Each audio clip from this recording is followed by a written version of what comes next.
So ஒரு கேவலமான விஷயம் வந்து ஒரு தமிழ்நாட்டில் இவ்வளோ தூரம் நடந்துட்டு இருக்குன்றப்போ இன்னுமே வந்து எத்தனையோ பேர் எத்தனையோ சோஷியல் மீடியாவில் என்னன்னாலும் டெவலப் ஆகலாம் அப்படின்னு சொல்லி வர ஒரு எத்தனை ஃபீமேல்ஸாக இருந்தாலும் இந்த சமுதாயம் மாறிடும் அப்படின்னு சொல்லி நிறையா ஃபீமேல் வந்து எவ்வளோ உதாரணமானாலும் இன்னும் வந்து ஒரு கேவலமான விஷயங்கள் வந்து இன்னுமே நடந்துகிட்டே இருக்கு. ஸோ அதுவும் ஒரு இந்தியாவிலே சொல்லணும் ஒரு டாப் ஆக்ட்ரஸ். ஸோ அந்த ஒரு இஷ்யூ வந்து ரொம்ப பயங்கரமாக பேசப்பட்டுட்டு இருக்கு. ஸோ அது பயங்கரமாக வைரலாகி அது ஒரு பெரிய ப்ராப்ளமாகவே கிரியேட் ஆகிட்டு போயிட்டு இருக்கு. ஸோ இது வந்து ஒரு பொலிட்டிஷியனாக இருந்தால் மட்டும் இப்படி பேசலாமா, இல்லை ஒரு பொலிட்டிஷியன்னா என்னன்னாலும் பேசலாமா அப்படின்றதுக்கு இப்படி பேசுறதுக்கு முதல் யார் ரைட்ஸ் கொடுத்தாங்கன்னு தெரியல. ஸோ அந்த ஒரு இஷ்யூ தான் பார்க்க போகிறோம். இந்த மாதிரி இவங்க வந்தாங்க, இவ்வளோ 25 லட்சம் ரூபா கொடுத்தாங்க, இவங்க இப்படி வந்தாங்க அப்படின்னு சொல்லி நிறைய கான்ட்ரவர்சி. ஒரு டாப் ஆக்டர்ஸ் ஒரு க்ரோஸ் கணக்கில் சம்பளம் வாங்குறவங்க, சம்பாதிக்கிறவங்க. ஸோ அவங்க வந்து ஒரு லேக்ஸ்க்கு இறங்கி வந்துட்டாங்க அப்படின்னு மாதிரி சொல்லி அவங்களோட டோட்டல் என்டையரான ஒரு நேமே டேமேஜ் பண்ணுற மாதிரி ஒரு இன்சிடென்ட் தான் நடந்திருக்கு. ஸோ அதை பற்றி தான் நம்ம பார்க்க போகிறோம். எதை பற்றி சொல்கிறேன்னு உங்களுக்குமே தெரியும். ஸோ அதெல்லாம் பார்க்கறதுக்கு முன்னாடி நீங்கள் நம்ம சேனல் புதுசாக வந்தீங்கன்னா சப்ஸ்கிரைப் பண்ணிக்கோங்க. ஸோ தமிழ்நாட்டிலே ஒரு டாப் ஆக்ட்ரஸ், இந்தியாவிலே ஒரு டாப் ஆக்ட்ரஸ். ஸோ பெருசாக அவங்கள வந்து ஒரு பொலிட்டிஷியன், சேலமில் இருக்கிற ஏடிஎம்கே ஒரு பொலிட்டிஷியன், ஒரு செக்ரட்டரி. ஸோ அவர் வந்து இப்போ ரீசெண்டாக அந்த கட்சியிலேருந்து நீக்கப்பட்டுட்டார். ஸோ இது இந்த மாதிரி பேசின விஷயத்துக்காகவே நீக்கப்பட்டுட்டாரு. ஸோ இந்த மாதிரி அவங்க வந்து இந்த மாதிரி கூவத்தூர் வந்தாங்க, இத்தனை லேக்ஸ் கொடுத்தோம், அந்த மாதிரிலாம் சொல்லி ஒரு பயங்கரமான ஒரு விஷயம், கேவலமான ஒரு விஷயம் வந்து பேசப்பட்டு பயங்கர பிரச்சனையாக போயிட்டு இருக்கு. ஸோ இது வந்து ஒரு எம்எல்ஏக்குள்ள அவங்களுக்குள்ள நடந்த ஒரு சண்டையை இவங்களுக்கு ஒரு அட்டென்ஷன் வரணும்காகவே ஒரு டாப் மோஸ்ட் ஒரு ஆக்ட்ரஸை வந்து இப்படி பேசுறது வந்து ரொம்பவுமே வந்து என்ன சொல்ற ஒரு கேவலமான விஷயம் சொல்ல போனோம்னா.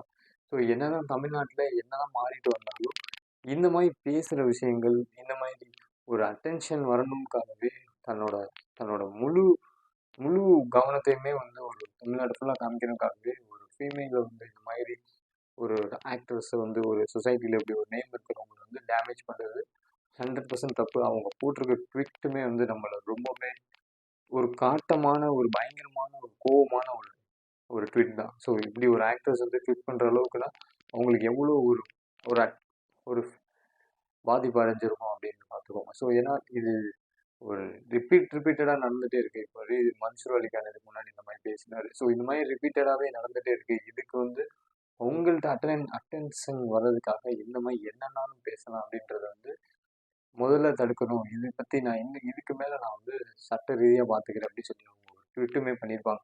ஸோ அது எல்லாருக்குமே தெரியும். ஸோ இந்த மாதிரி பேசுறதுக்கு முதல் யார் இவங்களுக்கு தைரியம் கொடுத்தாங்கன்னு தெரியல. இந்த மாதிரி பேசுனா அந்த ஏவி ராஜுன்றவர் வந்து சேலமில் ஒரு ஏடிஎம்கே பார்ட்டியோட ஒரு செக்ரட்டரி. ஸோ அதே ஊரில்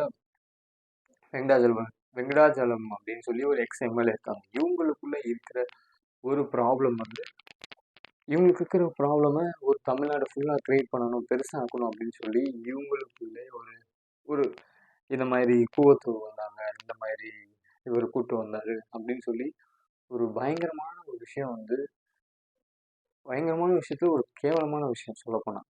ஸோ இப்படி பேசுறதுக்கு முதல் யாருக்கு ரைட்ஸ் கொடுத்தாங்கன்னு தெரியல. இப்படி முதல்ல அது நடந்துச்சுன்னு உங்களுக்கு தெரியுமா? ஸோ அப்படி நடந்துச்சுனாலும் நீங்கள் எப்படி பேசலாம்? பேசுறதுக்கு யார் ரைட்ஸ் கொடுத்தாரு? ஸோ உங்கள் வீட்டில் இருக்கிற ஒரு ஆள் அப்படி நீங்கள் பேசியிருக்கீங்களா? ஸோ எல்லாருமே ஒரு சொசைட்டியில் ஒரு ஒரு இந்த மீடியாலனா எல்லாருமே வரலாம், இந்த மாதிரி ஆக்டிங்னால எல்லாருமே வரலாம் அப்படின்னு ஒரு மாறுற சுச்சுவேஷனில் இந்த மாதிரி ஒரு இன்சிடென்ட்ஸ் நடக்கும்போது ஒரு ஃப்ரேம் கிரியேட் ஆகும்போது ஒரு யங்ஸ்டராக எப்படி ஒருத்தவங்க வெளியே வருவாங்க? என்னதான் நம்ம ஊரில் மாறினாலும் இந்த மாதிரி பேசுகிற விஷயம் ஒரு பொலிட்டீஷியனாக இருந்தால் மட்டும் எல்லாமே பேசலாமா? ஒரு பொலிட்டீஷியனாக இருந்தால் என்னன்னாலும் பண்ணலாமா? அவங்க 2 பேருக்குள்ளே இருக்கிற ஒரு சண்டையை வந்து இந்த மாதிரி ரொம்ப நாளாகவே அவங்களுக்குள்ளே இருக்கிற ஒரு கான்ட்ரவர்சி. இவங்க இவ்வளோ சொத்தே இல்லாமல் இருந்தாங்க, இப்படி இவ்வளோ கோடி சொத்து வாங்கிட்டாங்க, ஒரு வீடு இல்லாமல் இருந்தாங்க, இவ்வளோ கோடிக்கணக்காக சொத்து வாங்கிட்டாங்க அப்படின்னு சொல்லி சொல்லி தன்னோட அட்டென்ஷன் ஃபுல்லாக வரணுன்ட்டு நடுவில் ஒரு ஆள் தூக்கி போகிறது. அது யார்? தமிழ்நாட்டிலே ஒரு பெரிய க்ரோஸ் கணக்கில் சம்பாதிக்கிற ஒரு ஆளை தூக்கி போட்டு தன்னோட அட்டென்ஷன் ஃபுல்லாக திரும்பணும் அப்படின்னு சொல்லி மீடியா பக்கம், அந்த மீடியா இருந்ததே ஒரு 2-3 மீடியா தான். அவங்க எதுக்கு இது வெளியே ரிலீஸ் பண்ணுறாங்கன்னு தெரியல. ஸோ அதை ரிலீஸ் பண்ணி இவ்வளோ பெரிய ஒரு ப்ராப்ளம் ஆகி இப்போ அவருமே வந்து என்ன மன்னிச்சிருங்க, நான் அப்படிலாம் பேசல, இது நான் பேசவே இல்லை அந்த மாதிரி. ஸோ அவங்களோட லீகல் டீமுமே இதை கேஸ் ஃபைல் பண்ணுறேன், என்னோட சட்ட ரீதியாக நான் சந்திப்பேன் அப்படின்னு சொல்லி நிறைய ட்வீட்மே பண்ணியிருக்காங்க. யார் இவ்வளோ ரைட்ஸ், இவ்வளோ ஒரு தைரியம் கொடுத்தாங்கன்னே தெரியல. முதல் ஒரு அரசியல், அதாவது என்னன்னா இப்படி பேசும்போது இதுக்கெல்லாம் ப்ரூஃப் இருக்கா அப்படின்னு கேட்குறாங்க. இதெல்லாம் கேட்கறதுக்கே ஒரு ஒரு கேவலம் இல்லை சொல்ல போனால். ப்ரூஃப் இருக்கான்னு கேட்கறதுக்கு ஒரு தப்பு, அவங்களுக்குள்ள ஒரு தப்பு நடக்குது, அவங்களுக்குள்ள ஒரு பிரச்சனை, அது வந்து இன்னொரு ஆளை தூக்கி இழுத்து போட்டு இதுக்கு ப்ரூஃப் இருக்கான்னு ஒரு பக்கம் கேட்கறது.